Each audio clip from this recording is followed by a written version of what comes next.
ሰላም ጤና ይስጥልን ክቡራን ተመልካቾቻችን ይህ አውደ ቤተሰብ የተሰኘው ከሰላም ካቶሊክ ቴሌቪዥን የሚተላለፍላችሁ ሳምንታዊ ፕሮግራማችን ነው። በዚህ ፕሮግራማችን በርካታ ቁም ነገሮችን ለቤተሰብ ህይወት ይበጃሉ ብለን የምንላቸውን ከቤተክርስቲያን አስተምህሮ አንፃር የምናቀርብበት መርሃ ግብራችን ነው። በዚህ ባለፉት ጊዜያት ስናስተላልፋቸው የነበሩትን ፕሮግራሞቻችን አጠናቀን ዛሬ የምዕራፍ መዝጊያ ላይ እንገኛለን። እንግዲህ ባለፉት ቀናቶች ወይም ባለፉት ሳምንታት ስናስተላልፍ የነበሩትን ፕሮግራሞች ወደ ኋላ እየተመለስን እየቃኘን የዛሬ የመዝጊያ ፕሮግራማችንን ከእናንተ ጋር እያዋዛን እዚህ ስቱዲዮ እንገኛለን። እስከ ፕሮግራማችን ፍጻሜ ድረስ አብራችሁን ቆዩ። ክቡራን ተመልካቾቻችን እንግዲህ ቀደም ብለን እንደተናገርነው እንግዲህ ዛሬ የምዕራፍ መዝጊያ ላይ እንገኛለን። ቀደም ብለን እንግዲህ ከዚህ በፊት ከሰራናቸው ፕሮግራሞቻችን ውስጥ ወደ ኋላ ቃኘት እያደረግን ለእናንተም ለማስታወስ እንዲረዳ ምን ፕሮግራሞችን የት ሰርተን ነበረ፣ ከማን ጋር ምን አውርተን ነበር የሚሉትን እናወራለን። እንደዚሁም ደግሞ ሙሉውን ቪዲዮዎች በዩቲዩብ ገጾቻችን ላይ ስላለ ወደ ኋላ መለስ ብላችሁ እንድታስታውሱ እንድታዩቸው ከወዲሁ እጋብዛለሁ። እንግዲህ ያው ካነሳናቸው ከተወያየንባቸው ቦታዎች ውስጥ በመጀመሪያ ማነሳላችሁ በተለይ ወንጂ ቅድስት ማርያም ቁምስና ስር ከሚገኙ ምእመናን ጋር የነበረው ጭውውታችን ነበር። እንግዲህ ወንጂ በሄድንበት ወቅት ሁለት ቤተሰቦችን አናግረን ነበር። እነዚህ ቤተሰቦች የነበራቸው በተለይም በመንፈሳዊነት በመዘመራንነት ላለፉት 20 ዓመታት ቤተክርስቲያንን እያገለገሉ የሚገኙ ምእመናኖች ናቸው። በርካታ ቁም ነገሮች ስለቤታቸው፣ ስለህይወታቸው፣ ስለተዳራቸው ብዙ ነገሮችን አጫውተውናል። ከዚህም ባሻገር እንግዲህ ላለፉት 20 ዓመታት ቤተክርስቲያንን በማገልገል በመዘመራንነት እያገለገሉ መቆየታቸው ብቻ ሳይሆን ልጆቻቸውንም አርአያነታቸውን በማስተላለፍ ዛሬም አብረዋቸው ከልጆቻቸው ጋር እየዘመሩ የሚገኙ ምእመናኖች ናቸውና እነዚህ ምእመናኖች እንግዲህ ብዙ ተሞክሮ ያላቸው እንደመሆናቸው ለአድማጭ ተመልካቾቻችን በድጋሚ እንድትመለከቱት በተለይም በዩቲዩብ ገጻችን ላይ በድጋሚ እንድትመለከቱት እየጋበዝኩኝ ምን ነበር ያወራነው የሚለውን አጠር ያሉ ሀሳቦችን ከነሱ እንድንሰማ ቪዲዮዎችን እንድትመለከቱ ጋብዛለሁ። አገልግሎትን በተመለከተ በተለይ ቤተክርስቲያን ላይ እንግዲህ ለ25 እና ከዛ በላይ ለሆኑ ጊዜያቶች በመዘመራንነት እያገለገሉ ነው። አሁንም ጭምር እያገለገሉ ነውና ይሄ ነገር እንዴት የመጣ ነው? መሰረቱ ምንድነው? እንግዲህ ብዙ ጊዜያቶች ደግሞ አልፈዋል። ለልጆቹስ የተላለፈ አርአያነት አለ ወይ? በተለይ ይሄ አገልጋይነትን መዘመራንነትን በተመለከተ መጀመሪያም ኦርቶዶክስ ያለው መንፈሳዊ የሰንበት ትምህርት ቤት ይባላል። እንግዲህ በኦርቶዶክስ ሁሌ እሑድ ሄደን ቅዳሜ ከሰዓት ሄደን ፕሮግራም እዛ ላይም የሊደር አይነት የመምራት እንደዚህ ማስተባበር ስለነበረኝ ወደ ካቶሊክ ሲሄድ ወዲያው ቃል ኪዳን አድርገን እኔ እዚህ ቤተክርስቲያን ሁሌ እዚህ ኪዳን የምንሰማው እንደምናደርገው አይነት እዛም በቃ ያ ጠዋት እየሄድኩኝ ሳደግ በዛ ሰዓት የነበሩ ካህናቶች በቃ በጣም ተደንቀው ነበር። እንዴ የተወራው እንደዚህ ነበር፣ ግን እሱ ፕራክቲካሊ እንደዚህ ነው ብለው በዛ አግባብ ምን አረጉኝ፣ እንደውም ለምን እንደዚህ ከካቴኪስቶች ጋር ሆኖ አታገለግልም የሚል የመጀመሪያው ጥሪ በዛ ደረሰኝ።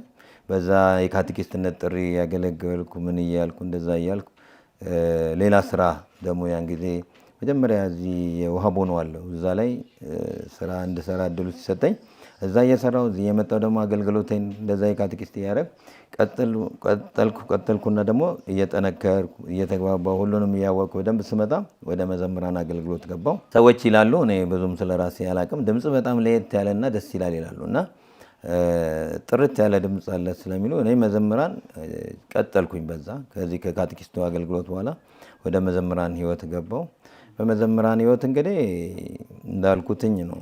ምናልባት መጀመሪያ ስንጀምር ኤኳየር ብለን ጀመርን፣ ከዛ ቢኳየር ብለን ጀመርን፣ ከዛ ህብረት፣ ከዛ ቤትኤል፣ ከዛ የደስታ ኳየር፣ ከዛ ደግሞ የአዲስ ኪዳን ኳየር፣ ከዛ ደግሞ የቅዱስ ቤተሰብ አሁን በቀደም ያያችኋቸው እናቶች የነበሩበት አንደኛው የወጣቶቹ ግሩፕ ደግሞ የማርያም ልጆች መዘምራን ይባላል እና 7-8 የሚኖር ግሩፕ ሲጀመር እንግዲህ ያ ኤኳየር ከዚህ ከ20 ምናምን 5 ዓመት በፊት ሲጀምር የነበርኩ ሰው ይኸው አሁንም እነኚህ ወጣቶችንም እያስተባበርኩ ያለው እያገለገልኩ ነው ያለሁትና ይሄ ጽናት ይሄ ጥንካሬ ያው የእግዚአብሔር ኃይልና የእግዚአብሔር ጸጋ ከኛም ከዚህ ቤተሰብ ጋርም ስላለ ነው ብዬ አስባለሁ።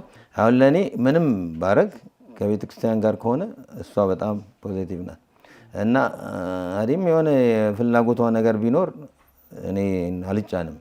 አይ ለወንድ ማን ፈቀደ ለሴትስ ማን የከለከለው የሚል እንደዚህ መመሪያችን እንደሱ ስለሆነ እኔም ስሜቷን እጠብቃለሁ፣ እሷም ስሜቷን ትጠብቃለች። ልጆች ናቸው እውነት ለመናገር በጣም የባሱ ነው የሚሆኑት። የባሱ አሁን ብሩክ ላይ ጠንካራ የወጣቶች አስተባባሪ ነበር እዚህ አሁን በወንጂ እያለ ሳምራዊት በላይ በሶዶ እያለች እንደውም የአሚሴስ ምናምን ብሎ እዛ ጻፊ ሆና እያገለገለች ነበር። አሁንም እዛ ሶዶ አካባቢ ጥሩ ስራና አገልግሎት አብራ እያስኬደች አለችና እንደዛ ናቸው። ምናልባት አንደኛ የመጀመሪያ የበኩር ልጃችን ትንሽ የበኩር ልጅ ብዙ ጊዜ ትንሽ እንትን ይላል፣ ረጋ ያለ ነገር ነው ብዙም የመፍራት አይነት ነገር አለው እንጂ እነዚህ ሁለቱ ግን አክቲቮች ናቸው ቤተክርስቲያን አካባቢ ላይ። ክቡራን ተመልካቾቻችን እንግዲህ ከወንጂ ወጣ ስንል ደግሞ በተለይም ወንጂ ላይ ብዙ ነገር እንዳያችኋቸው እንዳስታውሳችሁት ተስፋ አደርጋለሁኝ፣ ብዙ ነገር እንደተማራችሁበት። ከዛ ወጣ ብለን ደግሞ ወደ አዳማ ቅዱስ ዮሴፍ ቁምስና ስር የሚገኙ ምዕመናኖች ጋር ሄደን ነበረ። በአዳማ ቅዱስ ዮሴፍ ቁምስና ስር የሚገኙ ሁለት ወጣት ጥንድ ባለትዳሮችን አግኝተን ነበረ። እነዚህ ጥንዶች በጣም ወጣቶች እንደመሆናቸው በህይወታቸው ውስጥ በጣም ብዙ ተግዳሮቶችን ያሳለፉ ናቸው። በዛ ሁሉ ውጣ ውረድ ውስጥ ግን በጣም በሚገርም ሁኔታ እኔ በጣም የወደድኩላቸው እግዚአብሔር ፋይናንሴ ነው የሚል የጽናት መሰረት የያዘ ለትዳራቸው መመስረት እንደዚሁም ደግሞ አሁን ላሉበት ህይወታቸው ትልቅ መሰረትን የያዘ በእምነት ላይ የተመሰረተ ቤተሰባዊ ትስስር ያላቸው ቤተሰቦች ናቸውና እነዚህ ቤተሰቦች እንግዲህ ለአድማጭ ተመልካቾቻችን ድጋሚ እንድታዩቸው እየጋበዝኩኝ እስቲ ከነሱ ደግሞ ምን ብለው ነበር፣ ምን ተናግረው ነበር ለማስታወስ ያክል ትንሽ ቪዲዮዎችን አይተን እንመለስ። እኔ ኖርማል ለገዛው ነበር የሚሄደው፣ ግን ያው የሚከፋ ሰው አይደለም። ያው ኖርማል ስሜት አለ፣ ደስ የሚል እንደ ወንድም አክብሬው ደስ ብሎኝ ተጫውቼ ነው የሚሄደው። ስሜት እንዳለው አላውቅም ነበረ።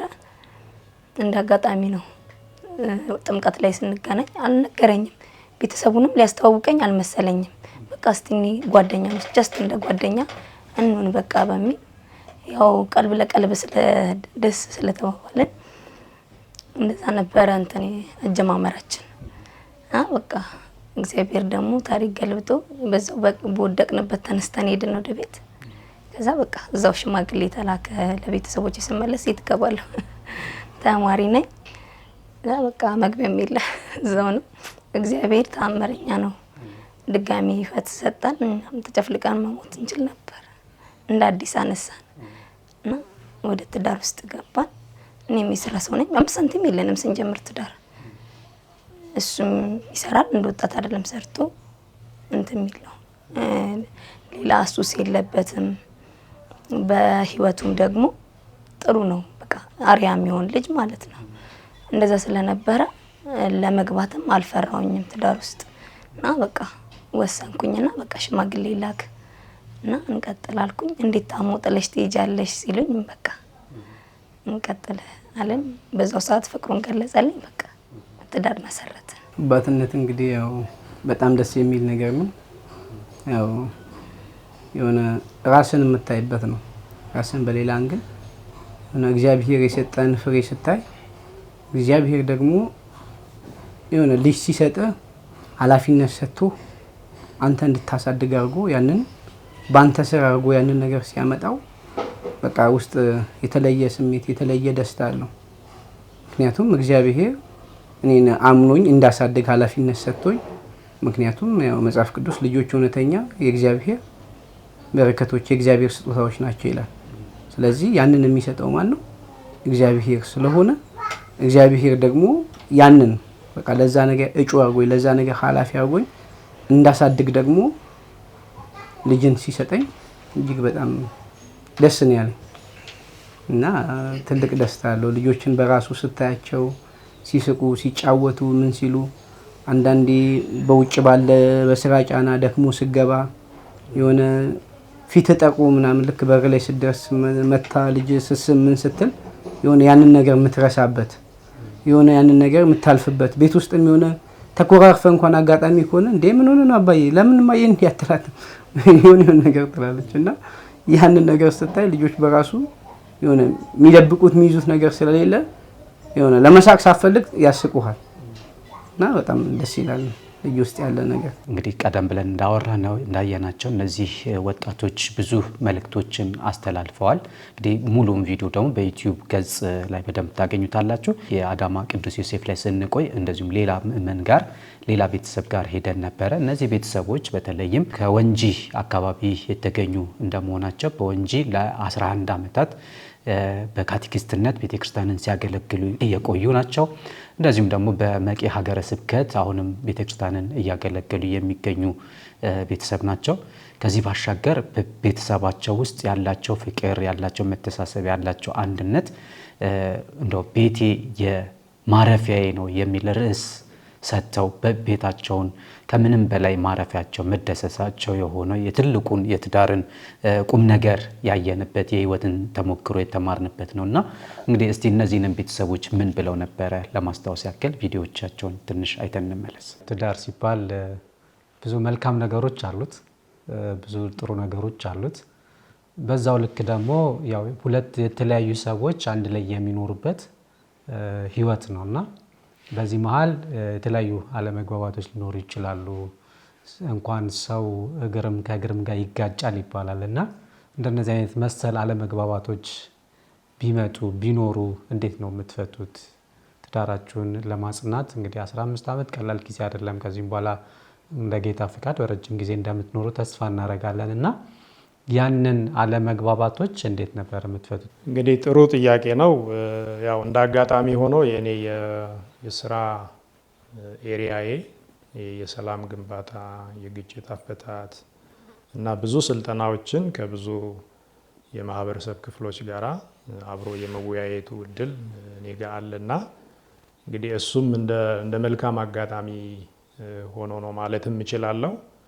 እንደገና በግሌም ደግሞ ቀደም ሲል በነበረኝ የአገልግሎት ህይወትም ችግሮች ሊፈጠሩ እንደሚችሉ አምናለሁ። ሰዎች አብረው ስለኖሩ ብቻ በተለያየ ነገር አለመስማማት፣ አለመግባባቶች ሊፈጠሩ እንደሚችሉ አምናለሁ። ግን በዛው ልክ ደግሞ ነገሮች በመነጋገር ሊፈቱ እንደገና ደግሞ ወደ ተሻለ ደረጃ መደረስ እንደሚቻልም በግሌም ስለማምን እንግዲህ እኔና ባለቤቴ ይህን ያህል ዓመት በትዳር ስንኖር እንደተባለው በተወሰነ መጠን በሀሳብ በአንዳንድ ነገር አለመግባባቶች ይኖራሉ። ግን እነዛን አለመግባባቶች ቁጭ ብሎ በመነጋገር የመፍታት ልምድ ነው እኛ ጋር ያለውና እንግዲህ ይህን ያህል ዓመት ስንኖር አንድም ቀን በእኔና በሷ መሀል በተፈጠረው አለመግባባት ሌላ ሶስተኛ ሰው ገብቶ ያሸማገለን አንድም ጊዜ የለም። የኔም ቤተሰቦች እንትን ያሉበት ጊዜም የሉም፣ የእሷን ቤተሰቦች በእኛ ትዳር ውስጥ የገቡበት ጊዜ የለም እና እርግጥ በተቻለን መጠን አለመግባባቶች እንዳይፈጠሩም እኛ ቁጭ ብለን ተነጋግረን የወሰንናቸው ነገሮችም አሉ። ለምሳሌ ብዙ ጊዜ ትዳር ውስጥ ትዳር መልኩን እንዲቀይር ወይም ደግሞ እንደው ጤነኛ እንዳይሆን ከሚያደርጉ ነገሮች አንዱ የቤተሰብ ጣልቃ ገብነት፣ እንደገና ደግሞ አንዱን ቤተሰብ ከፍ አድርጎ አንዱን ቤተሰብ ዝቅ አድርጎ የማየት አስተሳሰብ ነው እና ኢቨን እኛ ከበዓላት ጋር ተያይዞ ራሱ ገና ትዳር ስንመሰርት ያው የኔ ቤተሰቦች ወደ ሆሳና ነው የሚኖሩ የነበሩትና መስቀልን ሁላችንም እንደ ቤተሰብ እዛ ሄደን እናከብራለን።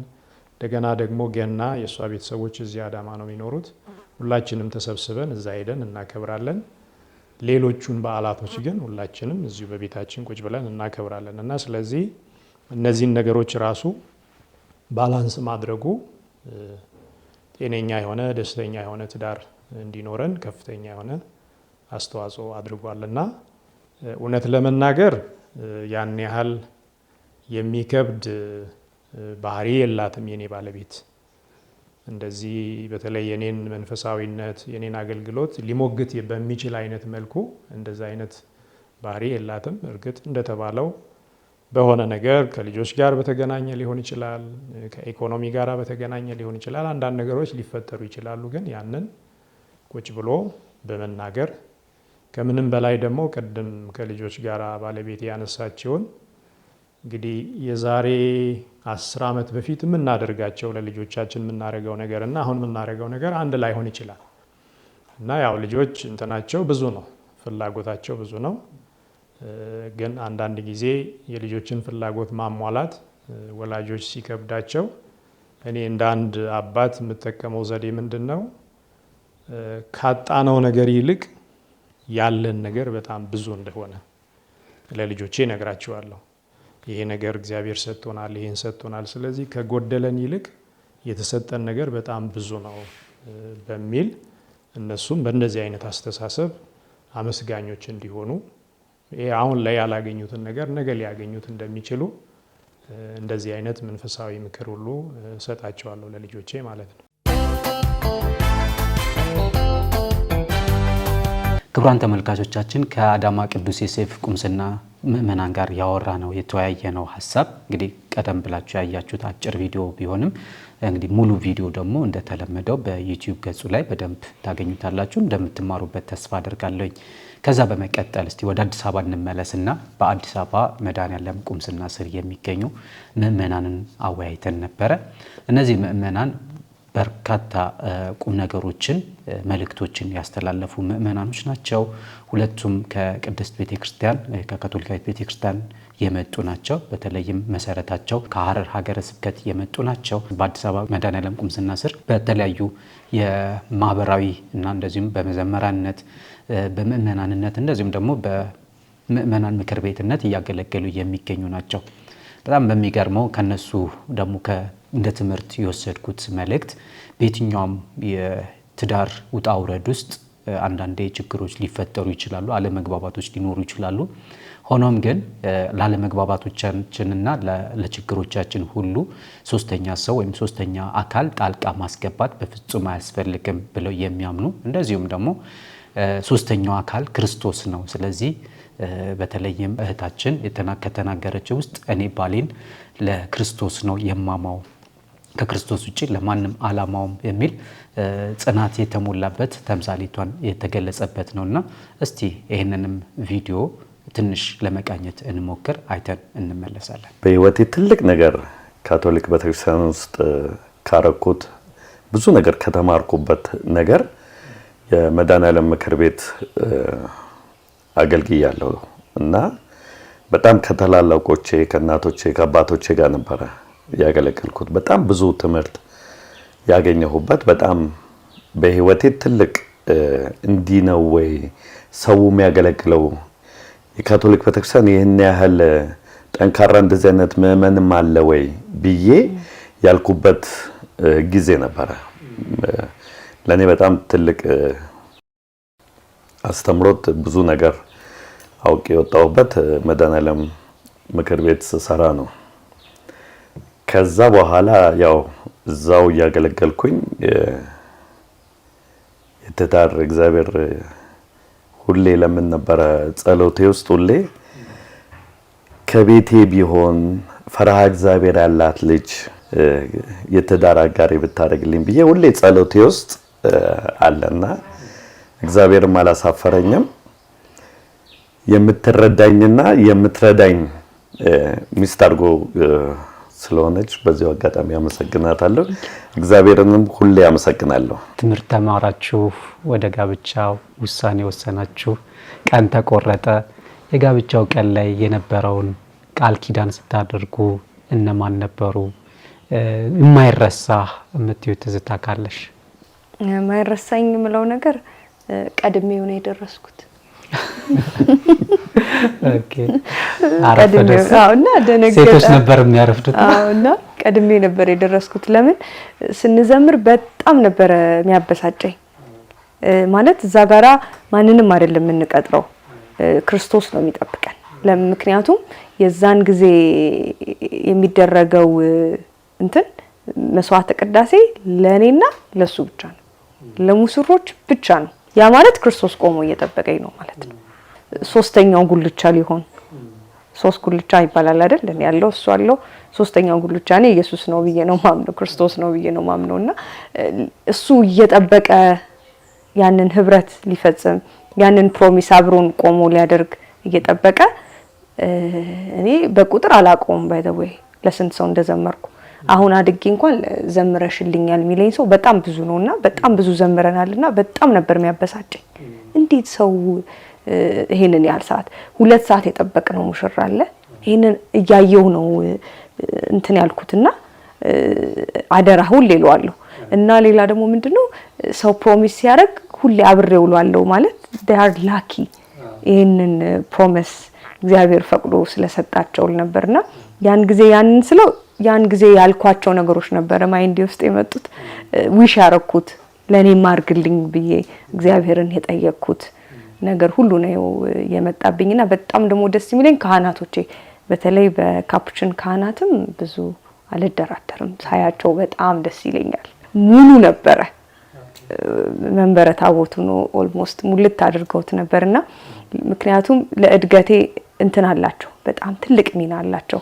በተለይ እኛ በደንብ እንዳልኩ ከብዙ ቦታ መጽሐፍ ቅዱስ የመማር እድል ያገኘን ባቾች ነበርንና ጥያቄ በጣም እንጠይቅ ነበር። ካህናቶቻችን አንድ ቀን ሰልችተውን አያውቁ ወይ መጡ ብለው እንደውም ቆመው ከኛ ጋራ ማውራት በዚህ አጋጣሚ እነሱንም በጣም ላመሰግን እወዳለሁ።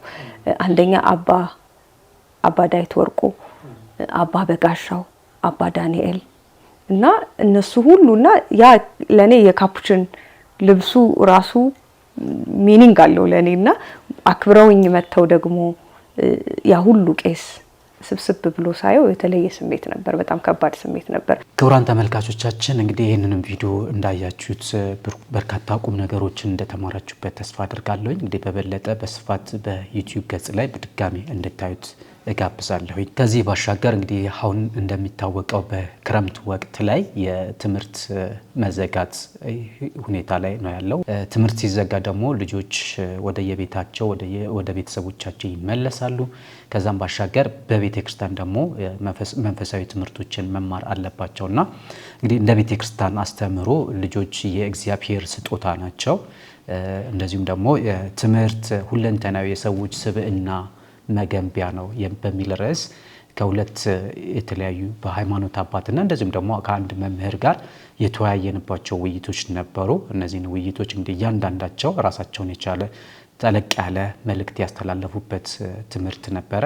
ስለዚህ ይህንንም ትምህርት ለማስታወስ ያክል እስቲ አጭር ቪዲዮዎች አይተን እንመለሳለን። በተለይ ደግሞ በዚህ በክረምት ጊዜ አሁን ከትምህርት እረፍት ላይ ናቸው በማለት ሞባይል በመስጣት እንዲሁም ደግሞ የቴሌቪዥን ፊልም እንዲያዩ በማድረግ ብዙ ሰዓታቸውና ህይወታቸውን እንዳያቃጥሉ ጥንቃቄ ማድረግ የሚያስፈልግ በተለይ የዚህ የሞባይሉ እና በቴሌቪዥኑ የሚመጡ ፊልሞች እያማረ ጉልበታችን፣ ሰዓታችን፣ ህይወታችን የሚያቃጥል መሆኑን መገንዘብ ያስፈልጋል።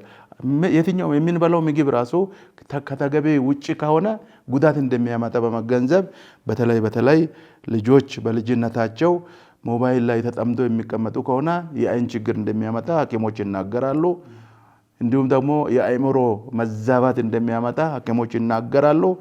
ከዛ ባሻገር ደግሞ ሌሎች እውነተኛ የሆነ ዕውቀትን እንዳይገበያዩ በዛ እንድታለሉ በማድረግ ብዙ ጊዜ ይጎዳሉና ወላጆች በተለይ በሚዲያ ላይ ያለውን የልጆችን ጥንቃቄ እንዲያደርጉና መንፈሳዊ ማንነታቸውን እንዲገነዘቡ የሚያደርገው ነገሮችና በዛም ላይ ትኩረት ቢያደርጉ እጅግ በጣም አስፈላጊ ነው። በቤተክርስቲያን ዙሪያም በዛ ዙሪያ ላይ ነው የምንሰራው የሚል ሀሳብ አለን።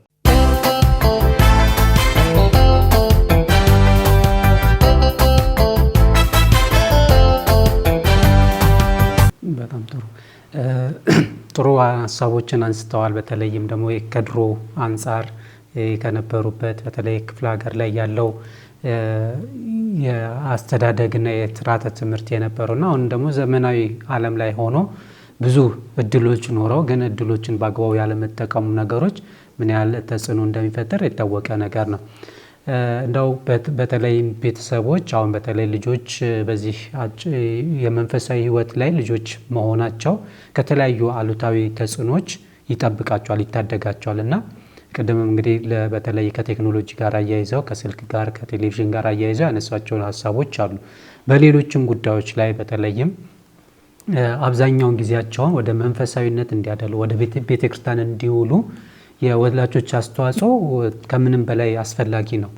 እና በተጨማሪም እንግዲህ ልክ ለዓለማዊ ህይወታቸው እንደሚያግዟቸው በተለይም መደበኛ ትምህርት ሲማሩ እንደተባለው ሰርቪስ አለ፣ የትምህርት ቤት ክፍያ አለ፣ የተለያዩ ነገሮች አሉና ክረምት ሲሆን ግን ቤተክርስቲያን መምጣት ዝም ብሎ እንደው መዋያ ብቻ እንዳልሆነ እና ከዛ የበለጠ ደግሞ በደንብ ተረድተውት ለልጆቹ ምን ያህል መንፈሳዊ እድገት ሊያመጣ እንደሚችል ብዙ ትምህርቶች ይሰጣሉና ከዚህ አንፃር የእርስዎ መልእክት በተለይም ለወላጆች ምን መልእክት ያስተላልፉላቸዋል?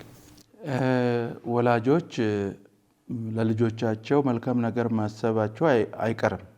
የትኛውም ወላጅ ልጁ ወይም ልጆቹ ጥሩ ሰዎች ሆኖ እንዲያድጉ ይመኛሉ።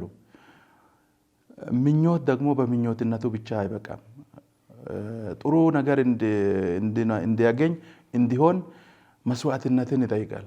ሁሉ መልካም የሆነው ነገር መስዋዕትነትን ይጠይቃል። መስዋዕትነትን መክፈል ያስፈልጋል። ምክንያቱም ጥሩ አሁን ልጁ ወይም ልጅቷ ወይም ልጆቹ ጥሩ በስነ ምግባር የታነጹ በእውቀት የበለጸጉ በማህበራዊነት የጎለበቱ እንዲሆን ሁሉ ይፈልጋል። ያን ነገር ለማድረግ መስዋዕትነት ይጠይቃል። መስዋዕትነትን ደግሞ ልጆች በልጅነታቸው አያውቁም፣ ለመክፈልም ዝግጆች አይደሉም። ግን ወላጆች መስዋዕትነትን ከፍሎ ልጆቻቸው በስነ ምግባርም በእምነትም በሃይማኖትም በጸሎተኝነትም እንዲሁም ደግሞ በእውቀትም የበለጸጉ እንዲሆን መስዋዕትነትን ከፍሎ ያቺ በተለይ ደግሞ ለዚህ ለምድራዊ ህይወት እንኳን ለምድራዊ እውቀት እንኳን ይሄን ያህል መስዋዕትነትን የሚከፈል ከሆነ ለዚህ ግን የበለጠ መክፈል እንደሚያስፈልግ ወላጆች ሊገነዘቡ ይገባል። ምክንያቱም ብዙ ጊዜ አጠን ለቤተክርስቲያን ጊዜ አጠን የሚውሉ ብዙዎች ነን። ለቤተክርስቲያን ለመንፈሳዊ አገልግሎት፣ ለመንፈሳዊ ጉዞ፣ ለመንፈሳዊ ህይወት ጊዜ አጠን የሚለው ነገሮች ይሄ የማንነታችን የስጋዊ ማታለያ ቃሎች ናቸው። ግን የበለጠ እግዚአብሔር የሚፈልገው ወደ እሱ እንድንቀርብ ነው እንጂ ልጆች ወደ እኔ እንዲመጡ አትከልክሏቸው ይላል። ስለዚህ ልጆች ወደ እግዚአብሔር እንዲቀርቡ መንገድ የሚያመቻቹት ወላጆች ናቸው። የሚገባቸውን ነገር ካላደረጉ ልጆች እንዳይሄዱ ያደርጋሉ ማለት ነው። ኢየሱስ የተናገረው ቃል ልጆች ወደ እኔ እንዲመጡ ተዋቸው፣ አትከልክሏቸው፣ አመቻቿቸው ይላል። ስለዚህ ወላጆች ልጆቻቸው ወደ ክርስቶስ እንዲቀርቡ እንዲመጡ ሊያመቻቹ፣ ሊረዱ፣ ሊያግዙ፣ ሊያደርሱ፣ ሊመልሱ ይገባል። በእውነቱ ከሆነ እያንዳንዱ ቁምስና የየራሱ አካሄድ ነው ያለው፣ የየራሱ ተግባር ነው ያለው። በዛ አንጻር በእውነቱ ከሆነ አብዛኞቹ ምእመናን ይሄን ያህል ሙሉ በሙሉ ያቀረቡ ቁምስና ምእመናን የሉም። ይሄን ያህል ርቀት ስላለን ልጆችን ለማስተማር ተቸግረናልና በዚህ ቤተክርስቲያን ይርዳን የሚለው ጥያቄ አልተነሳም። ግን የሚነሱ ቦታዎች አሉ። ግን ያን ነገር ደግሞ ለማድረግ ብዙ አልተለመደም። ምናልባት ቤተክርስቲያን በዛ ዙሪያ ላይ ለማድረግ ቤተክርስቲያኖቹ እያንዳንዱ ቁምስና ያን ለማስተናገድ አቅም አለው ወይ? መጀመሪያ ሀሳብ አለው ወይ? ከዛ ደግሞ ወላጆች ምን ያህል እርምጃ ሄዶ ነው ምን ያህል እርምጃ ነው ያቃታቸው የሚሉ አንዳንድ ቁምስናዎች ነው። አሁን ለምሳሌ ካቴድራል እንደዚህ አይነት ነበረ። ካቴድራል አሁን በዘንድሮ አላወኩም፣ አምና እንዴት እንደሆነ አላወኩም። ግን እዛ ኮልፌ ቀራኒዮ አካባቢ አንድ መንቤት ሰጥተ ነበረችና እዛ የኮልፌ ቀራኒዮ ልጆች በሙሉ እዛ ቤት ነበር ይማሩ የነበሩና ከዛ በኋላ ከቁምስና ልጆች ጋራ 2 ሳምንት ከመቁረባቸው ወይም ወደ መስጠራት ከመደራቸው በፊት 2 ሳምንት ወይም 3 ሳምንትም እንዲቀላቀሉ ከቁምስና ትራንስፖርት በማመቻቸት ይመላለሱ ነበረ። አሁን እየቀጠሉ መሆኑን እርግጠኛ አይደለሁም። እንደዛውም እንደዚህ አይነት ቦታ አሁን ለምሳሌ ወጣ ያለበት ቦታ ላይ ያለው አንዳንድ ቤተ ጸሎቶች ባሉበት ቦታ እዛ አካባቢ ያሉት አሁን ለምሳሌ የዚህ የሚካኤል ቁምስና ምእመናን አሁን ለምሳሌ እንዳልኩም ቱሉ ዲምቱ አለ፣ ኮዬ ፈቼ አለ፣ ቦሌ አራብሳ አለ፣ አያት አለ፣ የተለያዩ ቦታዎች አሉ። እዛ ያሉት አካባቢ የሆነ ቤተ ጸሎት ያለበት ቦታ አካባቢ ካለ እዚህ ማምጣት ግዴታ አይደለም። ግን ልጆቹ ትምህርተ ክርስቶስ መማር አለባቸው።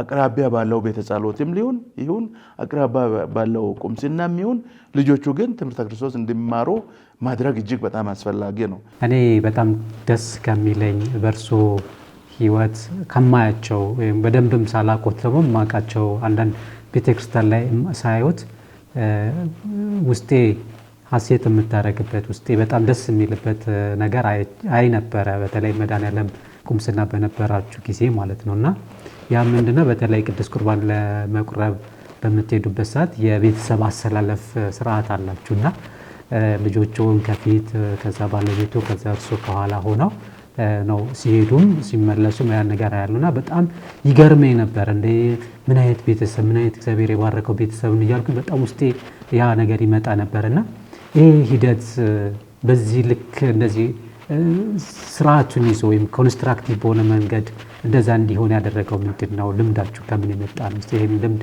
ለሌላም ቤተሰብ ያካፍሉልን። እንግዲህ ይህ ልምድ የመጣው አንደኛ ሲጀመር ቤተሰብ ሲመሰረት ቃሉም እንደምለው ከአንድና ከብቸኝነት ወደ ሁለት አንድነትና አብሮነት መሸጋገር ነው። እንግዲህ ይህ የጀመረው ደግሞ መቼ ነው? ተክሊላችንን በፈጸምንበት ወቅት በመንበረ ታቦት ፊት በካህንና በሕዝበ ክርስቲያን ፊት ተክሊላችንን ስናስር ወይም ስንፈጽም የተገባባነው ቃላት ድምር ውጤት ነው። ያ ማለት ምንድነው? ያንን እኛ ወይም እኔና ባለቤቴ እንደ የህይወታችን መርህ አድርገን ነው ያዝነው። ይህ ማለት ምን ማለት ነው? በቤተ ክርስቲያን በመንበረ ታቦት ፊት ቀርበን እኔ ለአንቺ አንቺ ለኔ ብለን እዛ ላይ የተባሉትን ነገሮች ብለናል። ቀለበት ተለዋውጠናል። ስለዚህ ያቺ ቦታ ለኛ እጅግ በጣም የተከበረች ቦታ ናት። ስለዚህ ሁል ጊዜ ቤተክርስቲያን ስንሄድ ወደዚያ ቦታ እንዴት ነው የምንቀርበው? አቀራረባችን እንዴት ነው? መቅረብ ብቻ አይደለም። ያንን መሐላ ካደረግን በኋላ ያንን ምስጢራት ከተቀበልን በኋላ ስጋ ወደሙን ተቀብለናል። የአብሮነታችን ትልቁ ማስተሳሰሪያ ደግሞ ያ ነው። ስጋ ወደሙን አብሮ መቀበል ነው። ስለዚህ እንደ ቤተሰብ መርህ ወይም ዓላማ አድርገን ያዝነው ሐዋርያው ጳውሎስም እንደምለው አባት የቤተሰቡ ራስ ነው። እናት የቤተሰቡ ደጋፊና ተባባሪ ናት። ስለዚህ እኔ የቤተሰቤ ኃላፊ ከሆንኩ ሁል ጊዜ የእረኝነት ድርሻዬን መወጣት አለብኝ። ስለዚህ ወደ መንበረ ታቦት ስንቀርብ እኔና ባለቤቴ እሷ ቀድማ እኔ መከተል አለብኝ። እሷን ማስቀደም አለብኝ። ስለዚህ ስንጀምር ልጆች ከመምጣታቸው በፊት ሂደታችን ያ ነበር። በቃ በተለያየ የሥራ ሁኔታ ከአካባቢው ካልሄድኩ በስተቀር ወደ ቅዱስ ቁርባን ስንሄድ ሂደታችን ያ ነው። በቃ እሷ ትቀድማለች፣ እኔ እከተላለሁ። ይህ ማለት ምን ማለት ነው? ይሄ ደግሞ ትልቅ ምስጢር አለው ለኛ። ምክንያቱም የቤተሰብ ሕይወት አልጋ በአልጋ አይደለም። ብዙ ተግዳሮቶች አሉ። ውጫዊ ተግዳሮቶች አሉ፣ ውስጣዊ ተግዳሮቶች አሉ እኛ ራሳችን ምን ፈጥራቸው። ስለዚህ የነዛ የውስጣዊ ተግዳሮቶቻችን የመታረቂያ ስፍራው እዛ ስንቀርብ ነው። በምን መልኩ ነው የምቀርበው? ስለዚህ ተከታትለን ሳንለያይ እንደውም አንዳንድ ጊዜ አስተውላችሁ ከሆነ በማከላችን ሰዎች እንዲገቡ አንፈቅድም። ያ ማለት ቅናት ወይም አይደለም፣ ግን የሆነ ነገር እንዳይወሰድብን እንፈራለን። ስለዚህ ባለቤቴን በማስቀደም እኔ ተከተልኩ። ከዚያ በኋላ መጡት ምንድን ናቸው? የባለቤቴና የኔ የአብሮነት ፍሬዎች ናቸው። ስለዚህ ፍሬ ከፊት ነው እንጂ ከኋላ አይሆንም። ቀድሞ የመጣው ልጅ ያንን ተከትሎ ይሄዳል። ያ ተከትሎ ሄዶ ያንን ቦታ ደርሶ ተባርኮ ወደ ምስጢራት እስኪደርስ ድረስ ተባርኮ ሲመለስ አንደኛ ምንድነው በመጀመሪያ ልጃችን ውስጥ የመጓጓትን ስሜት ፈጥረንበታል። አንድ በኩል በቃ ሄጄ ለምንድነው መመለሰው ይጠይቀናል እኮ እኔ ስለምን አልቀበልም ደናቴ ይለናል። ቆይ ጊዜ አለ እያልን ነው። ያ ጊዜ ሲደርስ ደግሞ ቅድም እንዳልኩት ምስጢራትን ለመቀበል የነበረው የመማር ጉጉት ከፍተኛ ነው። እኔም እንደናንተ ስቀጥል ደግሞ ሁለተኛዋ መጣች። እሷም እንደዚያው እሷ ከፊት ቀርባ ተባርካ ስትመለስ እነሱ ሲቆርብ እኔ ስለምን ትላለች። አንቺም ጊዜው ይደርሳል ጠብቂ። ስለዚህ የመጣባበቅ ጊዜ አለ። አሁን ያ የመጣባበቅ ጊዜ ደረሰ። ስለዚህ አብሮነታችን በዚያ መልኩ ቀጠለና እንግዲህ ይሄ የቤተሰባችን መርህ ነው። ስለዚህ በቤተሰብ ውስጥ የተለያዩ ተግዳሮቶች በግራም ሆነ በቀኝ ከውስጥም ሆነ ከውጭ መጡ ትልቁ የምንፈታበት መንገድ እዛ ቦታ ላይ በእንዴት ያለ ሁኔታ ነው የምንቀርበው። ስንቀርብ ደግሞ በተናጠል አይደለም፣ አንድ ላይ ሆነን ነው። እንደውም አንዳንድ ጊዜ በአጋጣሚ ተራርቀን ብንቀመጥም እንኳን በአይን ተያይተን እንሰባሰባለን እና ይሄ ለኛ ትልቅ የቤተሰብ አብሮነት ምሰሷችን ነው። ቅዱስ ቁርባን ትልቁ ነገር ነው፣ ግን ወደዛ ለመምራት ደግሞ ትልቁ ምሰሷችን ነው። ትምህርት ሁለንተናዊ ስብዕና ግንባታ ነው። የካቶሊክ ቤተክርስቲያን በቫቲካን ሰነድም ላይ የትምህርት ሰነዱ ላይ ምን ይላል? ትምህርት ሁለንተናዊ የሰዎች ስብዕና ግንባታ ነው።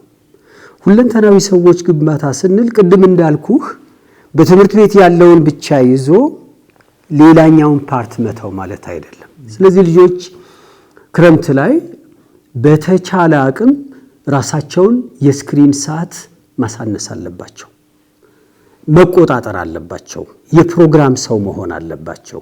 አሁን ስክሪን ወይም ከቴሌቪዥን ጋር ከስልክ ጋር ያለው ቁርኝት ለቤተሰብ ከባድ ፈተና ነው።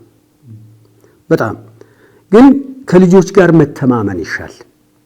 ምን ያህል ሰዓት ነው ከስክሪን ጋር መቆየት የሚቻለው? ምን ያህል ሰዓት ወደ ስፖርት ማዘውተሪያ መሄድ ያስፈልጋል? ምክንያቱም አካላዊ ለውጥን ለመገንዘብ ማህበራዊ ህይወትን ለማጎልበት የስፖርት እንቅስቃሴ አንደኛው ነው። ስለዚህ ወጣቶች ህፃናትም ቢሆኑ ያቅማቸውን እንደ እድሜያቸው የአካላዊ እንቅስቃሴ ጋር መላመድ አለባቸው በዚህ በክረምት ወቅት። ምክንያቱም አብዝቶ መኝታም ለጤንነትም አደገኛ ስለሆነ የውፍረት መጨመር ይመጣል። ትምህርት ቤት ሲኮን መሯሯጥ አሁን አይኖርም። ቤት ከተኮነ እንደ ቤቱ እንደ ኑሮ አቅም የሚበሉ ነገሮች። ስለዚህ እነዚህ ነገሮች አስፈላጊ ናቸው፣ ግን አንዱ አካላዊ እንቅስቃሴ ማድረግ ያስፈልጋል እንደየዝንባሌያቸው እንደየሁኔታው። የአካላዊ እንቅስቃሴ አይመቸኝም የሚል ሰው ካለ ቤት ውስጥ ራሱን ለምሳሌ የእጅ ስራዎች ሊሆኑ ይችላሉ፣ የስዕል ስራዎች ሊሆኑ ይችላሉ። በእንደዚህ አይነት ነገር ማሳለፍ መሳተፍ ያስፈልጋል። ከዚህም በተጨማሪ ክረምት ትምህርት ተዘጋ እንጂ ቅድም እንዳልኩት መልሶ ከሁለት ወር በኋላ ይጀመራል። ከሁለት ወር በኋላ ሲጀመር መልሶ ከአንድ ቁጥር አይደለም የሚጀመረው፣ ከቆመበት ነው የሚቀጥለው። ስለዚህ መደበኛው ስርዓተ ትምህርት ማንበብ ባይጠበቅም ግዴታ ባይሆንም ግን ቀጥሎ የሚጠብቀኝ ነገር ምንድነው? ምን ያህል ጥልቅ ነው? ምን ያህል የኔ ንባብ ማንበብ ማስላት ክህሎት ይጠይቃል የሚለው ማወቅ አለባቸው። በተለይ በአሁኑ ጊዜ ለክልላዊ ፈተና የሚዘጋጁ ተማሪዎች 6ኛና 8ኛ እንዲሁም ለሁለተኛ ደረጃ መልቀቂያ ሰርቲፊኬት ፈተና የሚዘጋጁ ተማሪዎች ቀጣይ ራዕያቸውን የሚመለከቱበት ጊዜ ነው። በተለይ በ12ኛ ክፍል አሁን ከ11 ወደ 12 የተዘዋወሩ ተማሪዎች ምን መሆን ማንን መምሰል እፈልጋለሁ ብለው ራሳቸውን የሚጠይቁበት ጊዜ ነው። ራዕይ አስፈላጊ ነው። ተማሪዎች ልጆች ራዕይ ያስፈልጋቸዋል። በዚህ ረገድ ወላጆችም መምህራንም የትምህርት ቤት አስተዳደርም ተማሪዎች ራዕይ እንዲኖራቸው ማበረታታት፣ እንዲመለከቱ ማመላከት ያስፈልጋል። ስለዚህ ምን አይነት ባለሙያ ነው የምሆነው ብለው ትልቆቹ ልጆች መጠየቅ አለባቸው። እድሜያቸው ከ16፣ 17፣ 18 ዓመት የሆነ ልጆች እንዴ ከ3 ዓመት በኋላ የትኛው ዩኒቨርሲቲ ነው የምገባው? ምንድነው ማጠናው? ምንድነው የምሆነው የሚለውን ነገር መመልከት። ለዚያስ ምን ያስፈልገኛል? ምን አይነት ዕውቀት፣ ምን አይነት ክህሎት፣ ምን አይነት ዝግጅት ያስፈልገኛል የሚለው አብሮ ሊታይ የሚገባው ነው። በዚህ ረገድ ትምህርት ቤቶችም ስራ ይሰራሉ።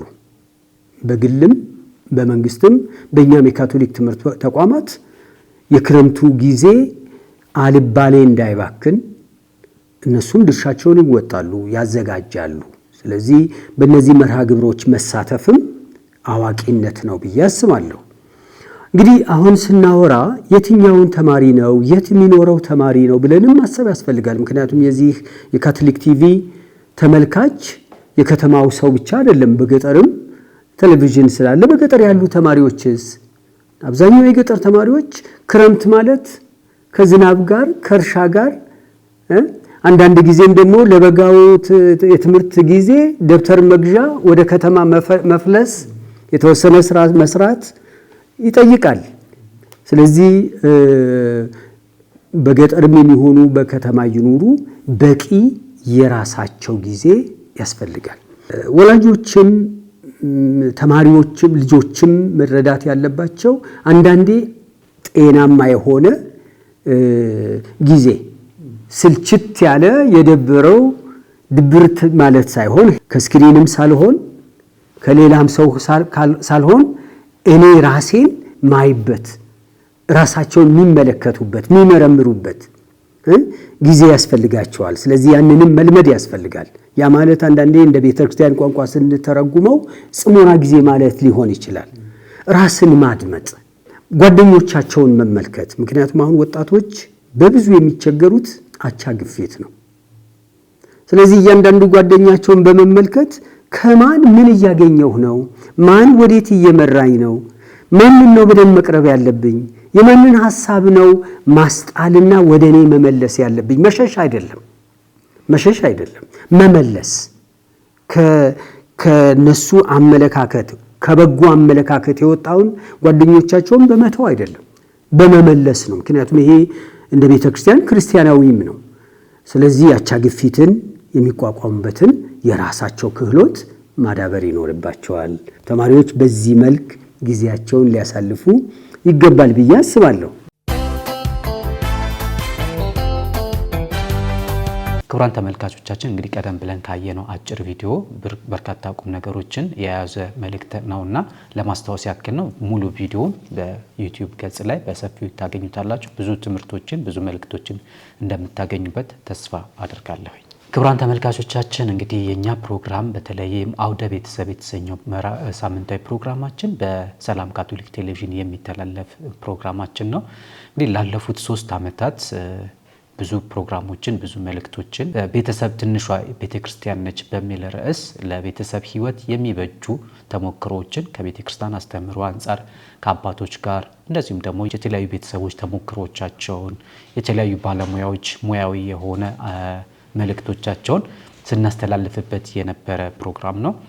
ፕሮግራማችን እንግዲህ ዘወትር ሐሙስ ምሽት ከ2 ሰዓት ጀምሮ የሚተላለፍ ፕሮግራም ነው። እንግዲህ ከሐሙስ ምሽት ጀምሮ ሲተላለፍ የቀጠለ ነው። እንደዚሁም ደግሞ በቀጣይ ባሉት ተከታታይ ቀናት ደግሞ በድጋሚ አየር ላይ እየዋለ ለብዙ አድማጭ ተመልካቾች ለቤተሰቦች መልእክቶችን እያስተላለፈ የሚገኝ ፕሮግራም ነው። እንግዲህ ይህ ፕሮግራም ዘለቄታ የሚኖረው የሁሉም ሰው ተሳትፎ ሲኖር ነውና እንግዲህ እስካሁንም ድረስ ለተሳተፋችሁ፣ ላስተማራችሁ፣ መልእክት ላስተላለፋችሁ በተለይም ደግሞ ይሄ ጉዳይ የኔ ጉዳይ ነው ታሪኬን ለሌላው ያስተምራል ብላችሁ አምናችሁ ፈቅዳችሁ ቤታችሁ ድረስ እየጋበዛችሁን በስቱዲዮም ስንጠራችሁ ፈቃደኝነታችሁን እያሳያችሁ ለተባበራችሁን ሁሉ እጅግ አድርገን እናመሰግናለን። ይሄ ፕሮግራም እንግዲህ ቀጣይነት መኖር ስላለበት ይሄ ፕሮግራም የእናንተ ፕሮግራም ነው። አሁንም የተለመደው ትብብራችሁ እንዲቀጥል በቴሌቪዥን ቴሌቪዥን ጣቢያችን ስም በድጋሚ እንድትተባበሩ ስንጠራችሁ እሺ እንድትሉ ምክንያቱም መልእክቱ የእናንተ ነው። ቤተሰብ ህይወቱን ያለውን ነገር ማካፈል ስላለበት የእናንተ መልእክት ነው፣ የእናንተ ህይወት ነው፣ የእናንተ ታሪክ ነውና ታሪካችሁን እንድታጋሩ ለሌሎች እንድታስተምሩ አሁንም በድጋሚ ጥሬን ለማስተላለፍ እወዳለሁኝ።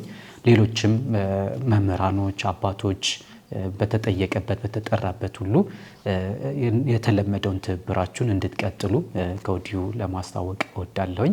እንግዲህ በዚህ ወቅት አሁን ያለንን መርሃ ግብር እየዘጋን ነው።